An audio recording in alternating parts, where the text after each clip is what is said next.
प्यारे बच्चों, परिस्थितियाँ कैसी भी हों, अगर आपको आगे बढ़ना है तो आपको परिस्थितियों को बदलना होगा। आपको परिस्थितियों के मुताबिक नहीं, परिस्थितियों को आपके मुताबिक चलना होगा। प्यारे बच्चों, जैसा आप जानते हैं कि इस समय आंधी तूफान बहुत चल रहा है, जिस वजह से लाइट में बड़ी प्रॉब्लम है। और गांव में तो आप जानते हो लाइट का क्या किस्सा है।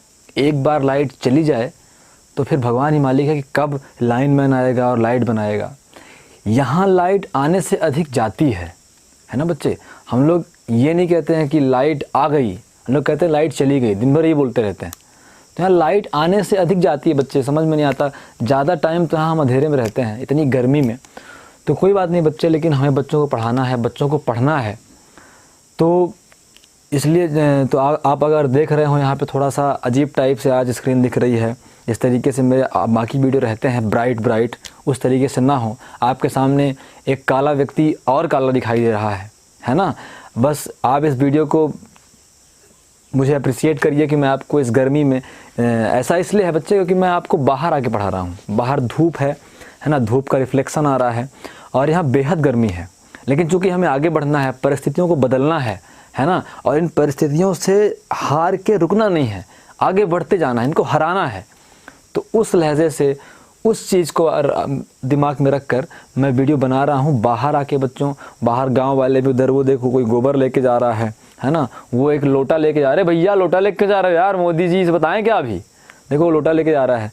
तो इस तरीके से माहौल है और मैं पागलों की तरह कैमरा लगा के आप सभी को पढ़ा रहा हूँ बच्चे लोग। तो आप लोग थोड़ा सा अप्रिशिएट करें और वीडियो शेयर करें, बहुत देखें, है ना। और ऐसे बच्चों को भी ढूंढें जो पढ़ना चाहते हैं, लड़ना चाहते हैं अपने आप से।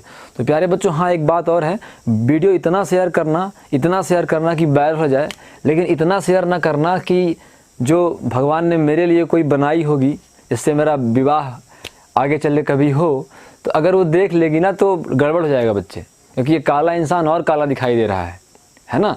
मुझे पता नहीं अभी वो कहाँ है, पता नहीं कहाँ गोबर उठा रही होगी, है ना, पता नहीं कहाँ क्या कर रही होगी।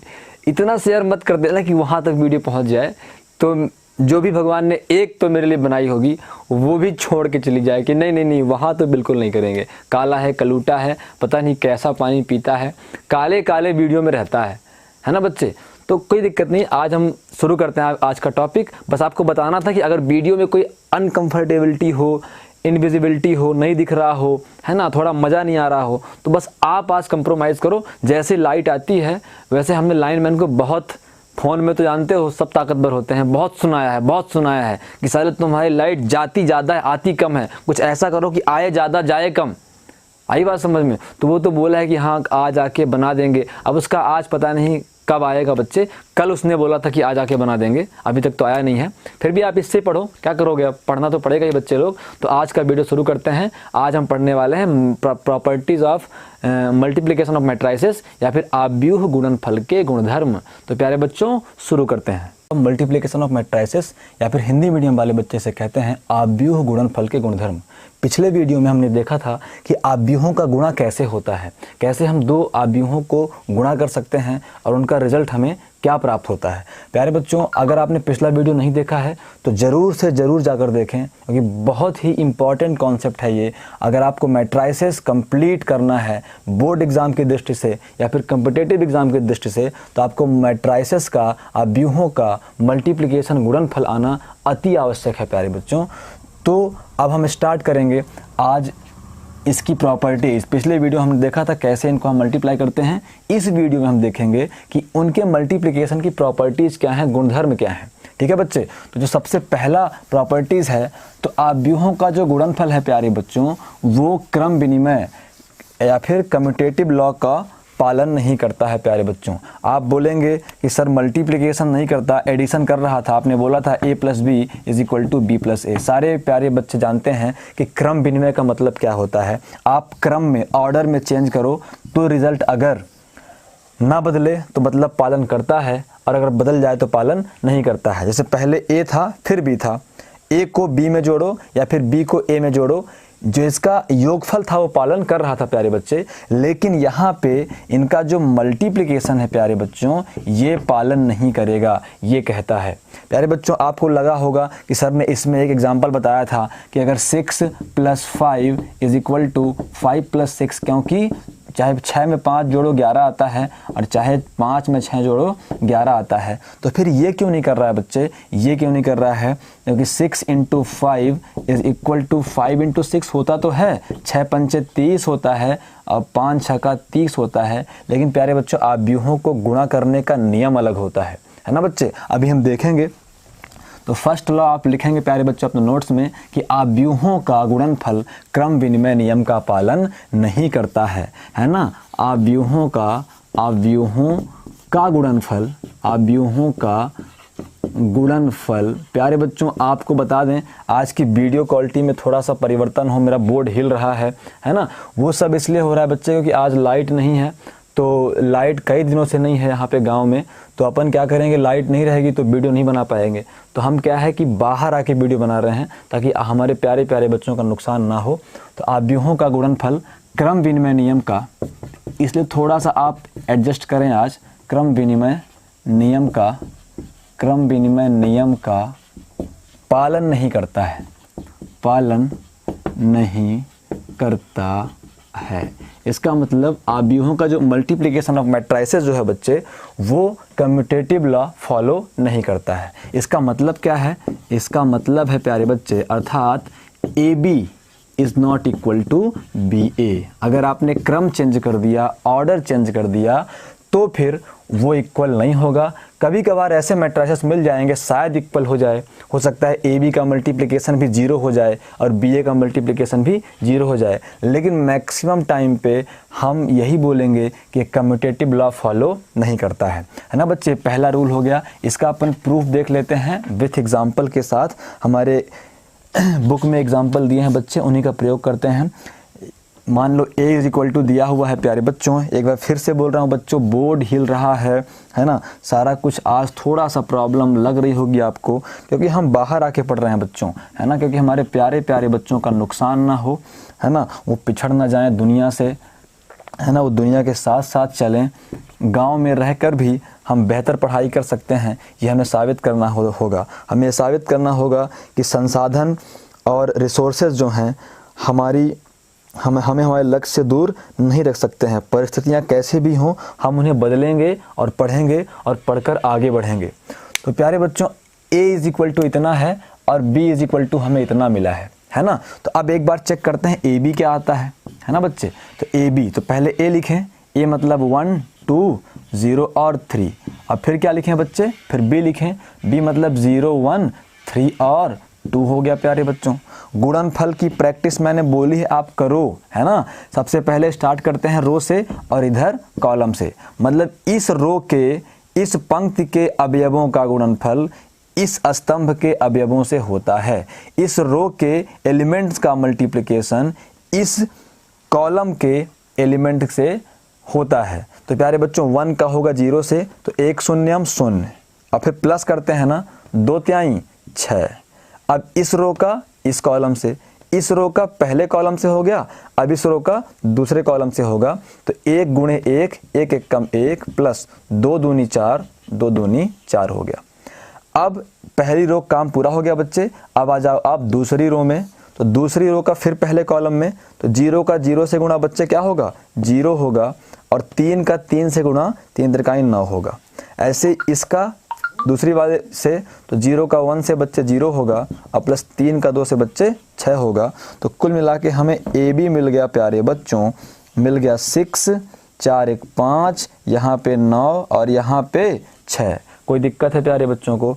अब हम क्या निकालेंगे बच्चे, अब हम BA निकाल के चेक कर लेते हैं कि ये सही बोल रहा है, कहीं झूठ तो नहीं बोल रहा हमसे कि हम बेवकूफ़ बन जाएं और एग्ज़ाम में गलत करके आ जाएं, है ना। सारी चीज़ें हमें वेरीफाई करनी चाहिए बच्चों, बिना वेरीफाई किए हम आगे नहीं बढ़ सकते। इस बार हम BA निकालेंगे, मतलब B में A का गुणा करेंगे, तो पहले B लिखना पड़ेगा। B है 0 1 3 और 2, उसके बाद A है प्यारे बच्चों 1 2 1 2 0 और 3, 1 2 0 और 3। अब करते हैं बच्चे मल्टीप्लिकेशन, तो फिर वही बात, पहले रो का इस पहले कॉलम से, तो 0 का 1 से बच्चे 0 होगा, प्लस लगाएंगे, 1 का 0 से बच्चे 0 होगा।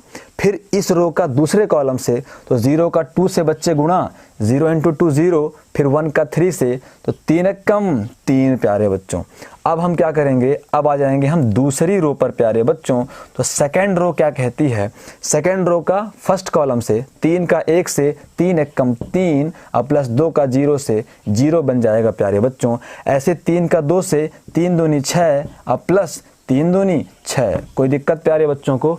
अब देखो हमें बच्चे BA क्या मिल गया, BA क्या मिल गया, BA = 0 + 0 0, 0 + 3 0, 3 + 0 3, और 6 + 6 बच्चे 12 हो गया। तो प्यारे बच्चों हमारा AB अगर इसको इक्वेशन फर्स्ट बोल दें और BA को अगर हम इक्वेशन सेकंड बोल दें, तो आप बोल सकते हो कि समीकरण 1 और 2 से स्पष्ट है कि ये जो AB है, AB मतलब A में B का गुणा, वो BA के बराबर नहीं है। मतलब अगर आप ऑर्डर चेंज कर देते हो तो मल्टीप्लिकेशन क्या होता है बच्चे, चेंज हो जाता है। इसीलिए हम बोलेंगे कि आव्यूहों का गुणनफल क्रम विनिमय नियम का पालन नहीं करता है, या फिर multiplication of matrices does not follow commutative law. तो प्यारे बच्चों आगे बढ़ते हैं। हमारा जो सेकंड लॉ है वो है एसोसिएटिव, या फिर जिसे हम कहते हैं सहचर्य नियम। तो अब ये सहचर्य नियम का पालन करता है बच्चे। आप सिर्फ इतना जान लो कि मल्टीप्लिकेशन में सिर्फ क्रम चेंज ना हो, बाकी आप कुछ भी चेंज करते रहो, दिक्कत नहीं है। तो नंबर सेकंड बच्चे इसकी जो प्रॉपर्टी है, नंबर सेकंड प्रॉपर्टी है कि आव्यूहों का गुणनफल सहचर्य नियम का पालन करता है ना बच्चे। तो क्या बोलेंगे, आव्यूहों का गुणनफल, मैं केवल शॉर्टकट में लिखता हूँ, सहचर्य नियम का पालन करता है। आप पूरा नोट्स में लिखेंगे पालन करता है कि आव्यूहों का गुणनफल सहचर्य नियम का पालन करता है ना। मतलब कि जो मल्टीप्लिकेशन ऑफ मैट्रिसेस है वो फॉलो करता है एसोसिएटिव लॉ को। प्यारे बच्चों एसोसिएटिव लॉ होता क्या है, आप एक बार देख लें, आप कई दफ़ा देख चुके हैं। चाहे आप ABC, अगर आपके पास 3 नंबर हैं तो चाहे पहले 2 नंबर का मल्टीप्लाई करके तीसरे में मल्टीप्लाई करो, है ना, या फिर आप स्टार्टिंग के 2 का मल्टीप्लाई करके लास्ट वाले मल्टीप्लाई करो। रिजल्ट हमेशा क्या होना चाहिए बच्चे, सेम होना चाहिए। आपको करना है, आप अपने अंकों से ये चीज़ देख सकते हो। उसके बाद हम मैट्रिसेस में देखेंगे बच्चे। तो जैसे मान लो कि आपके पास 2 है, आपके पास 3 है, आपके पास 4 है। आप पहले इन दोनों का मल्टीप्लिकेशन करोगे, 4 × 12 आएगा बच्चे। फिर 12 का 2 से करोगे तो 12 दूनी 24 आएगा प्यारे बच्चे। ऐसे अगर आपके पास 2, 3 और 4 है, अगर आप पहले शुरू वालों का मल्टीप्लाई कर लो तो 3 दूनी 6 आएगा, और फिर 6 चौको 24 आएगा। तो मतलब एसोसिएटिव लॉ जो है, हमारा जो नॉर्मल मल्टीप्लिकेशन है, नंबर्स का मल्टीप्लिकेशन है, वो एसोसिएटिव लॉ को फॉलो करता है। अब देखते हैं मैट्रिसेस में करता है कि नहीं करता। तो प्यारे बच्चों आप चेक कर लेना, मैं हर चीज़ छोटी मोटी बातें प्रूफ कराऊंगा, तो वीडियो बहुत लेंदी होंगे। तो सीधे हम बोल सकते हैं, यदि कैपिटल A, कैपिटल B एवं कैपिटल C 3 आव्यूह हैं, BR3 मैट्रिसेस 3 आव्यूह हैं, if capital A, capital B and capital C are 3 matrices, then, या फिर बोलें अर्थात बच्चे क्या होगा, ABC, या तो आप लास्ट के 2 का मल्टीप्लाई करके पहले मल्टीप्लाई कर लो, या तो आप पहले 2 को मल्टीप्लाई करके बाद वाले मल्टीप्लाई कर लो। पहले बच्चों होमवर्क है ये, आप अपनी नोट्स में यहाँ तक नहीं छोड़ोगे। आप क्या करोगे, 3 मानोगे मैट्रिसेस में कर देता हूँ। पहला हो गया 1 1 0 2, है ना, B = 1 0 2 1, और प्यारे बच्चे C = 1 2 3 और 4। प्यारे बच्चों आप ये तीनों ABC मान के इसको प्रूव्ड करना, पहले BC निकालना, पहले B में C का गुणा करना, फिर जो रिजल्ट आएगा उसका A से गुणा करना। फिर यहाँ पे पहले ए में बी का करना, फिर जो रिजल्ट आएगा वो सी में करना, और बताना कमेंट करके कि प्यारे बच्चों ये जो मैंने एग्जांपल दिया है वो एसोसिएटिव लॉ फॉलो किया कि नहीं किया प्यारे बच्चों, है ना बच्चे लोग। पढ़ो आप लोग, कमेंट वगैरह वीडियो में करते रहा करो, उससे समझ में आता है कि बच्चे पढ़ाई कर रहे हैं। अगर आप चुपचाप पढ़ते रहोगे और मुझे पता भी नहीं चलेगा तो थोड़ा सा आत्मबल में कमी आती है। मुझे ऐसा लगता है कि मैं इतनी मेहनत से, लाइट नहीं है तब भी कहाँ कहाँ घूम घूम के आपको पढ़ाने का प्रयास कर रहा हूँ और बच्चे आप पढ़ नहीं रहे हो। अब देखो बच्चे लोग, जो अगला प्रॉपर्टी है इसका वो कहता है वितरण नियम, डिस्ट्रीब्यूटिव लॉ। तो आपको पता है वितरण नियम क्या होता है बच्चे? वितरण नियम आपने देखा होगा, अगर आपके पास 3 नंबर्स थे a इंटू बी प्लस सी, तो आपको पता था आप इस a का अंदर गुणा कर सकते थे। डिस्ट्रीब्यूटिव वितरण मतलब इस a को अंदर बांट सकते हो, है ना बच्चे। तो a का b से गुणा बन जाएगा ab, प्लस है तो प्लस, a का c से गुणा बन जाएगा ac। ये 2 तरीके से फॉलो होता है। अगर आपके पास a प्लस b है या फिर मान लो b प्लस c है, और इधर साइड या तो लेफ्ट साइड में हो या तो राइट साइड में हो, है ना, इसे बोलते हैं लेफ्ट साइड डिस्ट्रीब्यूटिव लॉ और इसे बोलते हैं राइट साइड डिस्ट्रीब्यूटिव लॉ। तब भी ये फॉलो करता है, a का b से गुणा होगा ab और प्लस a का c से गुणा होगा ac। तो प्यारे बच्चों कोई दिक्कत नहीं है, ये हर प्रकार से डिस्ट्रीब्यूटिव लॉ को फॉलो करता है। थोड़ा सा मैंने गलत किया है ज़रूर, क्योंकि क्रम का बड़ा रोल है। ये a क्या है बच्चे? a लास्ट में है ना, तो ba होगा, BA होगा और प्लस CA होगा। क्यों बच्चे, मैं ऐसा क्यों बोल रहा हूँ? क्योंकि BA और AB मैट्राइसिस में 2 अलग अलग चीज़ें हैं, है ना बच्चे। तो इसलिए मैट्राइसिस में क्रम का बहुत ध्यान देना है कि पहले कौन आ रहा है।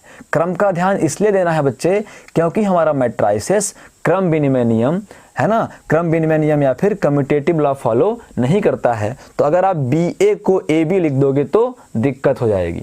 अगर इधर से आ रहा है तो ये हमेशा राइट साइड में ही रहेगा, CA रहेगा, BA रहेगा, है ना। AB और AC नहीं कर सकते हो। नॉर्मल नंबर्स के लिए कर सकते हो लेकिन मैट्राइसिस के लिए नहीं कर सकते हो प्यारे बच्चे।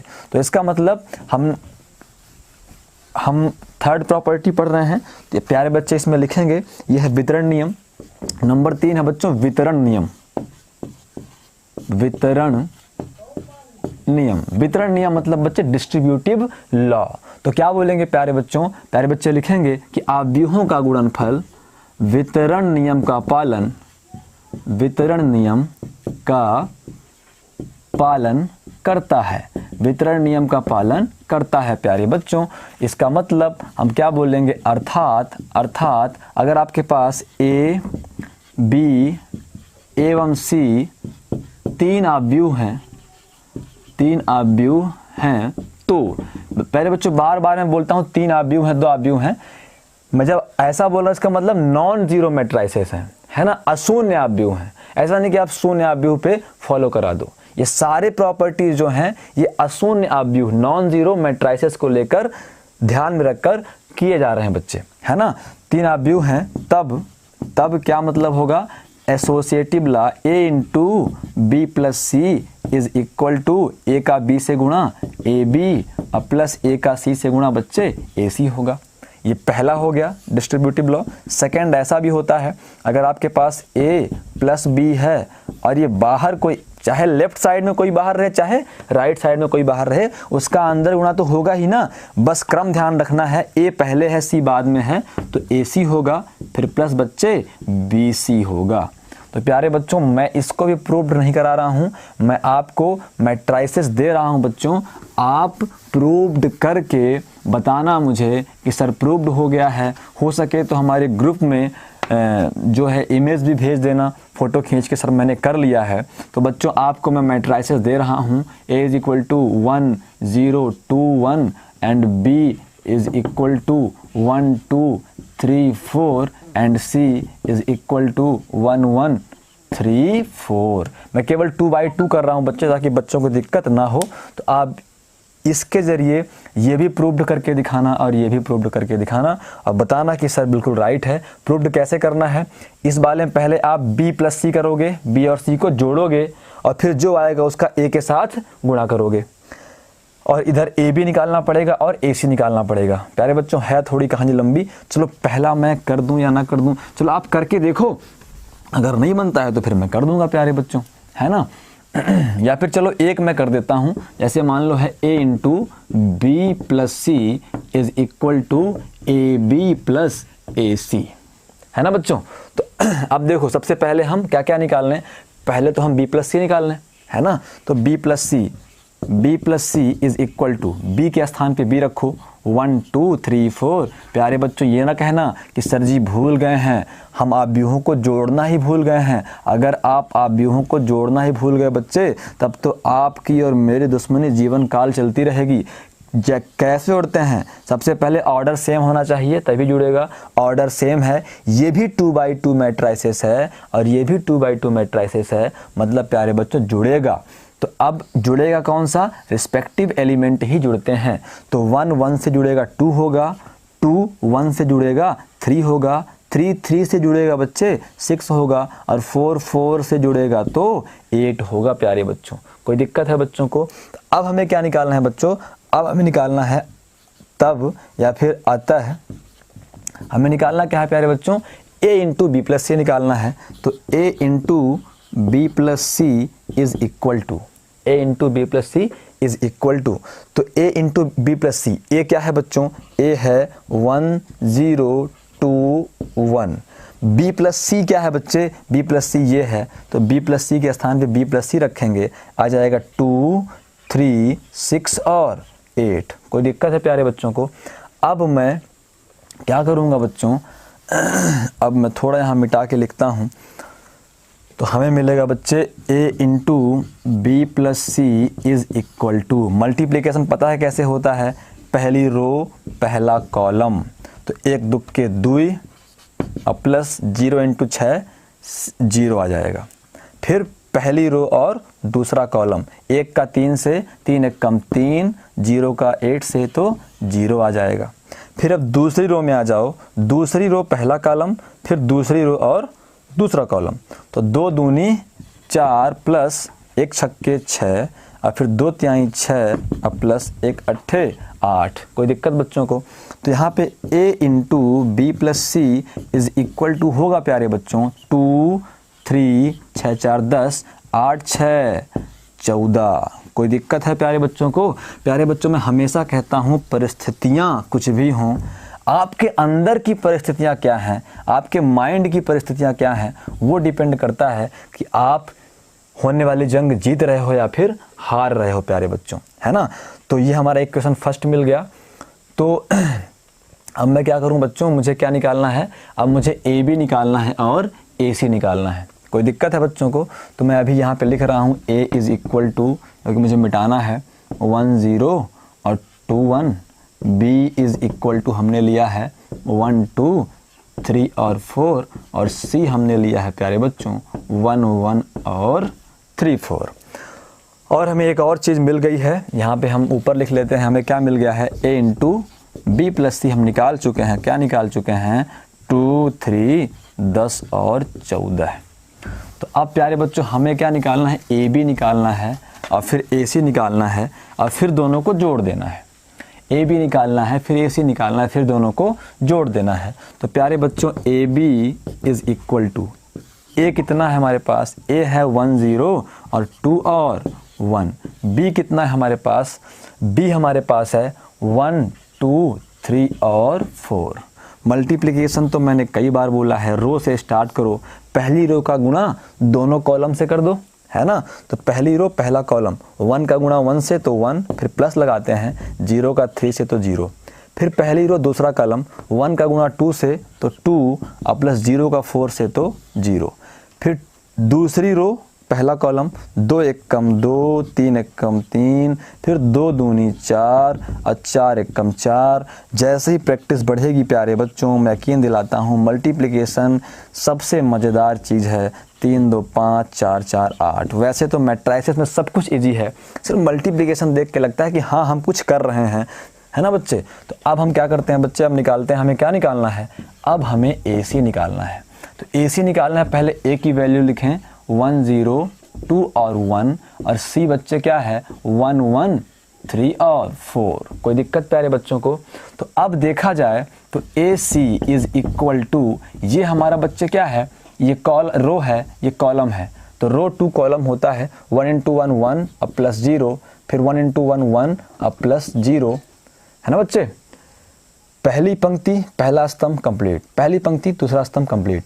अब दूसरी पंक्ति पहला स्तंभ 2 1 कम 2 प्लस 3 1 कम 3 और फिर 2 1 कम 2 प्लस 4 1 कम 4। कोई दिक्कत है प्यारे बच्चों को? तो अब बच्चे देखो AC क्या मिला हमको, AC मिल गया 1 1 5 और 4 2 6। कोई दिक्कत है प्यारे बच्चों को? नहीं है ना। तो अब देखो, अब हमें चाहिए क्या, हमें चाहिए AB प्लस AC। क्या चाहिए बच्चे? AB प्लस AC चाहिए। तो अब मैं यहाँ मिटा रहा हूँ बच्चों, है ना, AB प्लस AC हमें निकालना है चूँकि। तो अब देखते हैं AB प्लस AC क्या मिलता है। अतः इसे इक्वेशन फर्स्ट हमने लिया था। अतः AB plus AC is equal to, पहले AB की वैल्यू, AB क्या है बच्चे 1 2 और 5 और 8 है प्यारे बच्चों, फिर प्लस तो प्लस। प्यारे बच्चों AC क्या है? AC है 1 1 5 और 6। कोई दिक्कत प्यारे बच्चों को? कोई दिक्कत नहीं है। तो फिर लाइक कमेंट किया करो बच्चे, सब्सक्राइब तो कर ही रहे हो आप लोग, है ना। इज इक्वल टू यहाँ पे अब जोड़ना है बच्चे, तो जो एडिशन होता है वो रिस्पेक्टिव एलिमेंट का होता है। तो 1 1 2 हो जाएगा और 2 1 3 बन जाएगा, 5 और 5 10 बन जाएगा, 8 और 6 14 बन जाएगा प्यारे बच्चों। तो AB plus AC equation number second आया बच्चों की, नहीं आया? आ गया ना। तो अब देखो हम क्या बोलने वाले हैं, हम बोलने वाले हैं from equation first and second समीकरण 1 और 2 से स्पष्ट है कि समीकरण 1 और 2 का क्या है बच्चे, राइट हैंड साइड क्या है, इक्वल है। तो लेफ्ट हैंड साइड इक्वल होंगे। तो समीकरण 1 और 2 से आप चेक कर लो बच्चे, चेक कर लो, राइट हैंड साइड इक्वल हैं तो लेफ्ट हैंड साइड क्या होंगे, इक्वल होंगे। तो आप यहाँ हिंदी में लिखना, पहले समीकरण 1 और 2 से स्पष्ट है कि, है ना, लिखना हो तो लिख दें। बहुत सारे बच्चे वीडियो स्किप करते रहते हैं, अब क्या बताएं उन्हें। समीकरण 1 और 2 से, समीकरण 1 और 2 से स्पष्ट है कि, क्या स्पष्ट है प्यारे बच्चों, कि A into B plus C is always equal to AB plus AC। तो प्यारे बच्चों डिस्ट्रीब्यूटिव लॉ का पालन करता है कि नहीं करता है? करता है ना। तो अब जो सेकंड वाला था इसका, ये लेफ्ट साइड से हुआ, एक राइट साइड से, तो आपका होमवर्क है, आप करोगे और ग्रुप में उसका फ़ोटो भेजोगे, सर मैंने कर लिया है। और जो नहीं भेजेगा फ़ोटो उसे ग्रुप से भी निकाल दिया जाएगा। और धीरे धीरे मैं YouTube में वीडियो पब्लिक करना बंद कर दूंगा, प्राइवेट कर दूंगा, तो केवल वही देख पाएगा जो अच्छे से पढ़ाई कर रहा है। इसीलिए पढ़ो बच्चे, है ना, सिर्फ पढ़ो। आपसे मुझे कुछ नहीं चाहिए है, सिर्फ ये चाहिए कि आप पढ़ लिख के अच्छे इंसान बन जाओ। तो प्यारे बच्चों अगली प्रॉपर्टी हम देखते हैं। अगली प्रॉपर्टी क्या है बच्चों? अगली प्रॉपर्टी है, ये कहता है कि 2 अशून्य आव्यूहों का गुणनफल भी एक शून्य आव्यूह हो सकता है। जल्दी से करते हैं बच्चों, 4th नंबर। ये कहता है 2 अशून्य आव्यूहों का गुणनफल भी एक क्या हो सकता है, शून्य आव्यूह हो सकता है। शून्य आव्यूह हो सकता है। इंग्लिश वाले समझेंगे कि अगर 2 non zero non empty matrices हैं, नॉन जीरो मैट्रिसेस हैं, है ना, उनका भी मल्टीप्लिकेशन एक जीरो मैट्रिसेस हमें मिल सकता है प्यारे बच्चों। बात समझ में आई कि नहीं प्यारे बच्चों? नल मैट्रिसेस और जीरो मैट्रिसेस में डिफरेंस है कि नहीं है? है ना, नल मैट्रिसेस में कोई भी एलिमेंट नहीं होता, है ना, और जीरो मैट्रिसेस में सारे के सारे एलिमेंट जीरो होते हैं। बताने के लिए तो आप इस तरीके से बता ही सकते हो, कोई दिक्कत है प्यारे बच्चों? तो अब आगे बढ़ते हैं बच्चे। तो अब बात आती, कुछ बच्चों को डाउट आएगा, सर ऐसा होता है तो ये बताने की ज़रूरत क्या है, ध्यान रखने की ज़रूरत क्या है? तो बच्चे ध्यान रखने की ज़रूरत इसलिए है कि जब आप गुणा आपने पढ़ा था अपने नंबर्स का, तो अगर उनमें कोई एक जीरो हो जाया करता था तो रिजल्ट क्या आता था, जीरो आता था, है ना। अगर दोनों जीरो हो गए तो रिजल्ट क्या आएगा, जीरो आएगा। अगर पहला जीरो हो गया, लास्ट वाला नॉन जीरो है तो रिजल्ट क्या आएगा, 0 आएगा। लेकिन अगर 2 नॉन ज़ीरो नंबर हैं बच्चे, तो आप चाहे सिर पटक के अपना सिर फोड़ लो, लेकिन उनका मल्टीप्लिकेशन 0 नहीं होने वाला है। 2 नॉन ज़ीरो नंबर्स का मल्टीप्लिकेशन कभी 0 नहीं होता है ना। अगर दो संख्याओं के गुणनफल में कोई दोनों संख्याएं शून्य नहीं हैं तो उनका गुणनफल कभी शून्य नहीं होगा। लेकिन यहाँ क्या हो रहा है, दो अशून्य आव्यूह, ऐसे आव्यूह जो 0 नहीं हैं, उनका गुणनफल भी 0 हो सकता है।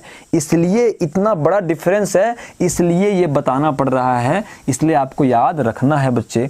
तो जैसे हम इसको डायरेक्ट एग्जाम्पल से करेंगे, है ना, जैसे है ना, फॉर एग्जाम्पल अगर मान लो a इज़ इक्वल टू है बच्चों, a क्या है हमारे पास बच्चे, हमारे पास a है 0 0 1 0 0 है ना बच्चे। b इज़ इक्वल टू हमारे पास है 1 0 0 और 0। क्या ये 0 मैट्रिक्स है? नहीं है ना, 0 मैट्रिक्स नहीं है ना ये। इसमें एक एलिमेंट क्या है, 1 है। 0 मैट्रिक्स में क्या होने चाहिए, सारे एलिमेंट 0 होने चाहिए। अशून्य आव्यूह में शून्य आव्यूह में सारे एलिमेंट 0 होने चाहिए। तो ये भी अशून्य है, ये भी 0 नहीं है और ये भी 0 नहीं है। तो इनका मल्टीप्लिकेशन करते हैं तो A B is equal to, पहले a लिखेंगे 0 1 0 और 0, फिर b लिखेंगे 1 0 0 और 0। कोई दिक्कत है प्यारे बच्चों को? तो प्यारे बच्चों अब हमारा ए बी गुणा कर लो डायरेक्ट, इसका होगा इससे, होगा नहीं होगा? तो 0 1 कम 0 अब प्लस 1 शून्यम शून्य, इसका इस वाले से दोनों 0 है 0। अब ये 0 है 0 कर देगा, पूरा 0 है 0 कर देगा, तो 0 प्लस 0 0 प्लस 0। तो प्यारे बच्चों उनका गुणनफल पूरा 0 आया कि नहीं आया? आ गया ना। तो वो 0 नहीं थे लेकिन उनका गुणनफल क्या आ गया, 0 आ गया। तो हम ये बोल सकते हैं कि दो अशून्य आव्यूहों का गुणनफल एक शून्य आव्यूह हो सकता है बच्चे। अब एकदम से लास्ट हमारा बचा है प्रॉपर्टीज। इसके बाद हम अगले वीडियो में एक्सरसाइज के थोड़ी सी क्वेश्चन करेंगे। एग्जाम्पल सारे के सारे आपको नवोदय के करने हैं, एनसीईआरटी करने हैं, है ना बच्चे। तो आप एग्जाम्पल करोगे, मैं कुछ क्वेश्चन करूंगा, ज़्यादा इस एक्सरसाइज में अब रहा नहीं। जो फाइनल प्रॉपर्टी है प्यारे बच्चों, वो कहता है आव्यूहों का गुणनफल निरसन नियम का पालन नहीं करता है। आव्यूहों का गुणनफल निरसन नियम का पालन नहीं करता है। तो 5th नंबर प्रॉपर्टी है कि निरसन नियम का पालन नहीं करता है। निरसन नियम का पालन नहीं करता है प्यारे बच्चों, है ना। तो इसका मतलब हमने निरसन नियम पढ़ा था कहाँ बच्चों, एडिशन में, एडिशन फॉलो करता था। इसका मतलब अगर यदि, है ना, if A B is equal to A C है तो हम ये नहीं बोल सकते कि b is equal to C हो। आई बात समझ बच्चों को? क्योंकि हमने क्या किया था, हमने किया था a plus B is equal to A plus C, addition में किया था, योगफल में किया था। तो हमने बोल दिया था इसमें कि b इज इक्वल टू सी। क्यों? क्योंकि a से a क्या हो गए थे, कैंसिल हो गए थे। यहाँ पे नहीं होते बच्चे। आई बात समझ में, है ना बच्चे लोग। तो b is not equal to C मतलब निरसन नियम का पालन नहीं करता है प्यारे बच्चों। इसको एक एग्जाम्पल से हम देखेंगे। तो प्यारे बच्चों निरसन नियम हम देखते हैं कि निरसन नियम क्या है। निरसन नियम कहता है कि अगर A B is equal to A C हैं, A B is equal to A C हैं, तो ऐसा नहीं है कि b इक्वल टू सी हो।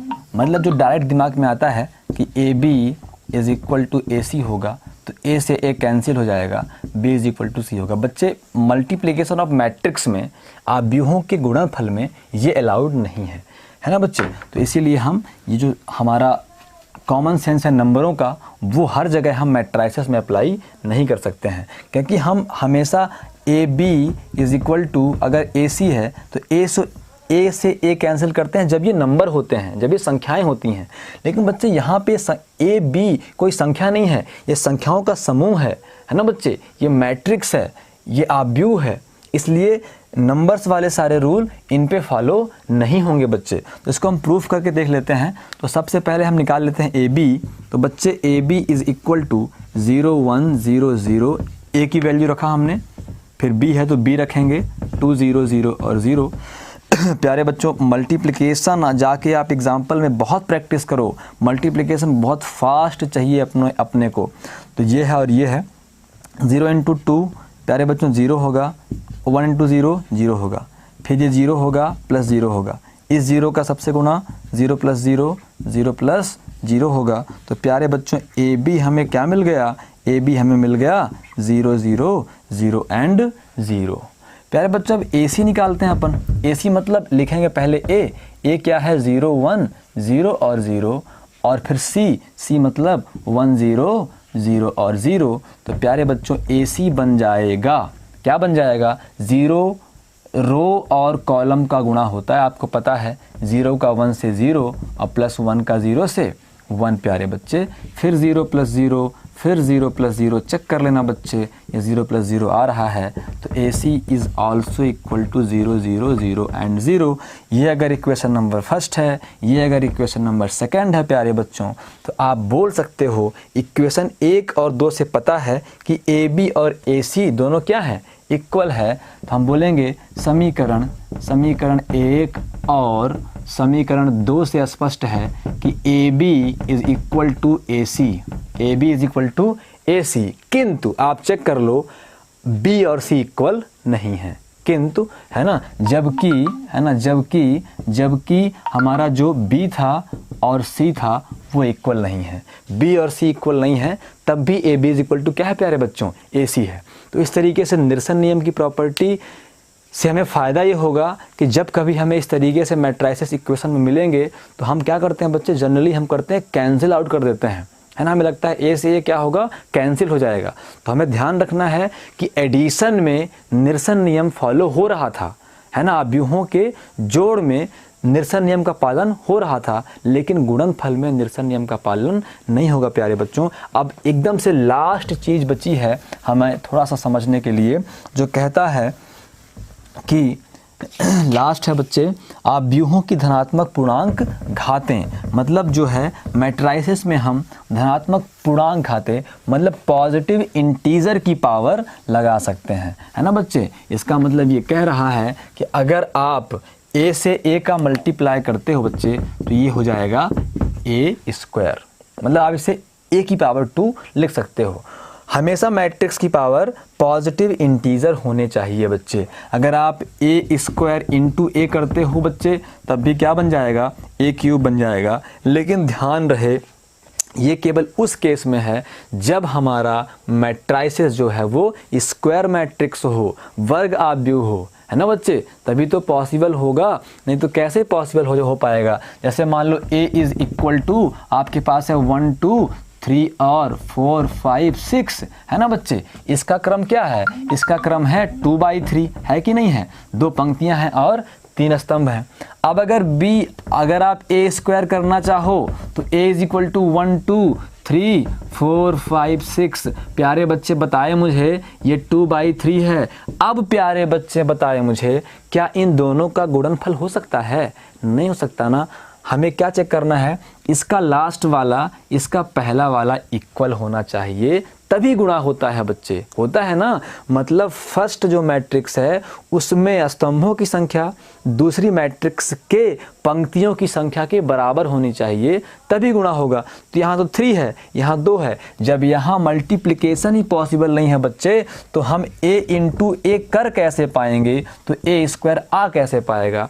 तो ये जो पावर वाली प्रॉपर्टी है कि आप मैट्रिसेस में a इंटू ए स्क्वायर कर सकते हो, ए स्क्वायर इंटू ए क्यूब कर सकते हो, वो केवल किसके लिए है प्यारे बच्चों, वो केवल स्क्वायर मैट्रिक्स या फिर वर्ग आव्यूह के लिए है ना बच्चे। तो अभी तक हमने आज के वीडियो में क्या पढ़ा है, आज के वीडियो हमने पढ़ा बच्चों आव्यूहों के गुणनफल के गुणधर्म। पहला गुणधर्म था कि वो क्रम विनिमय नियम का पालन नहीं करते हैं। एक बार मैं हाईलाइट में है ना सारा कुछ बता देता हूँ प्यारे बच्चों जल्दी जल्दी कि वो क्रम विनिमय नियम का पालन नहीं करते हैं, मतलब A B is not equal to B A, ये हमने पहला पढ़ा आज के लिए।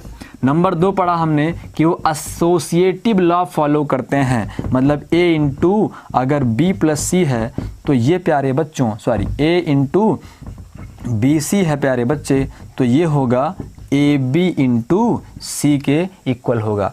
नंबर 3 हमने पढ़ा बच्चे ये डिस्ट्रीब्यूटिव लॉ ही फॉलो करते हैं, मतलब ए इंटू अगर बी प्लस सी है तो ये ए बी प्लस ए सी के इक्वल होगा। ये 2 प्रकार से था, अगर ए अगर a प्लस बी इंटू सी है बच्चे, तो ये क्या होगा, ए सी प्लस बी सी के इक्वल होगा। नंबर 4 हमने पढ़ा कि दो नॉन ज़ीरो मैट्रिक्स का मल्टीप्लिकेशन एक ज़ीरो मैट्रिक्स हो सकता है। मतलब हमने ये पढ़ा कि अगर दो ऐसे अवयव जो शून्य अवयव नहीं है, जो जीरो अवयव नहीं है, उनका गुणनफल भी शून्य अवयव हो सकता है। उसके बाद हमने जो नंबर 5 की चीज़ पढ़ी है प्यारे बच्चों, कि अवयवों का गुणनफल निरसन नियम का पालन नहीं करता। अगर कभी A B is equal to A C है, तो आप ये नहीं बोल सकते कि b is equal to C होगा। आप ये नहीं बोल सकते, क्योंकि आप यहाँ पे ऐसे कैंसिल आउट नहीं कर सकते, क्योंकि ए बी कोई एक नंबर नहीं है, ए बी कोई दो अलग अलग चीज़ें नहीं है। ए बी एक मैट्रिक्स है जो ए और बी के गुणा से प्राप्त हुआ है। तो ये तो ए खुद ही मुक्त नहीं है बी से, तो कैसे कैंसिल आउट कर सकते हो। तो प्यारे बच्चों, इस कॉन्सेप्ट को क्लियर रखो, पढ़ते रहो। देखो, मैं आपके लिए परेशान रहता हूँ, लाइट नहीं है, 2 दिनों से आंधी तूफान चल रहे हैं, तब भी मैं बाहर आके धूप में आके आपके लिए वीडियोस बना रहा हूँ। तो आपका इतना कर्तव्य तो बनता है कि आप ना पढ़कर कम से कम मुझे निराश ना करें, मेरा मनोबल ना गिराएं। पढ़ेंगे बच्चे तो अंदर से ऊर्जा मिलेगी। तो अभी तो सिर्फ 40-42 डिग्री सेल्सियस तापमान है, 50 से 55 डिग्री सेल्सियस भी हुआ तब भी मैं पढ़ाता रहूँगा और बच्चों के लिए वीडियो उपलब्ध कराता रहूँगा। तो प्यारे बच्चों, मिलते हैं अगले वीडियो में, तब तक के लिए जय श्री राम।